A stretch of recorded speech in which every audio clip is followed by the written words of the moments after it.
এটা কি কিনছেন আপনি? বাপ বাপ এটা কি ভালো? মনে আছে হলো খাসি আর হলো গরু। এটা হলো না আছে 20 পিস। কত টাকা দাম চান? 600।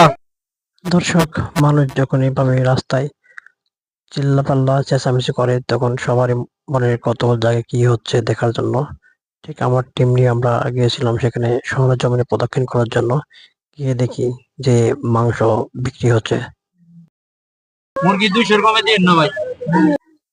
রান্না করা মুরগির মাংস 2 কেজি 200 টাকা মাত্র।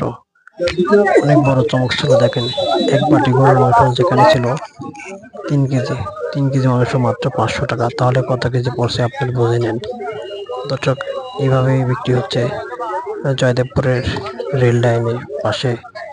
সাধারণ মানুষ এভাবে ক্রয় করে নিচ্ছে। এভাবে যে এত সংখ্যক মানুষ এই ধরনের খাবার কিনে খাবে, এটা আসলে প্রশ্নবিদ্ধ।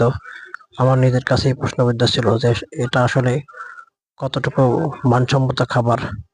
এটি বিষয় নিয়ে আমি অনেকের সাথে কথা বলেছিলাম যারা এই খাবারগুলা ক্রয় করেছিল। তো আমি কুপনে ভিডিওটা করেছিলাম। কত টাকা দিয়ে কিনছেন ভাই আপনি? এটা ভাই 100 টাকা আমি কিনছি। এটাতে কি আছে? এবারে আছে হলো খাসি আর হলো গরু। এটা হলো কাচ্চি বিরিয়ানি। এটা কি মানসম্মত খাবার মনে করেন আপনি? আর মাংস তো খাওয়ার মতো নেই। এটা কোথা থেকে আসছে জানেন আপনি? এটা কামত থেকে আইছে।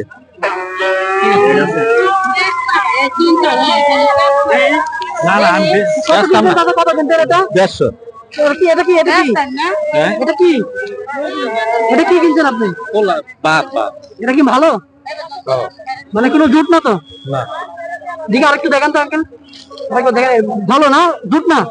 এ কোথা থেকে আসছে? আচ্ছা ওই যে কাজ করে যারা কমিউনিটি সেন্টারের খাবার নাকি? কিসের মাংস ভাই? মুরগি মুরগি মাংস। কতটুকু কত এখানে? না আছে 20 পিস।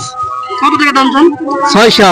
600 টাকা 20 পিস না? হ্যাঁ এটা মানসম্মত খাবার নাকি? হ্যাঁ মানসম্মত? হ্যাঁ জুট না তো? হ্যাঁ জুট নাই তো? আরে না ঝুট নাই ফ্রেশ না? এটা কোথা থেকে নিয়ে আসছেন আপনি? অনুষ্ঠানের কমিউনিটি সেন্টারের না? সেন্টারে না বাসাবাড়ি। বাসাবাড়ি। কেমন খাবার গুলা? না ভালোই আছে। কোনো জুট কি? এই মিয়ালা আছে ভালো না?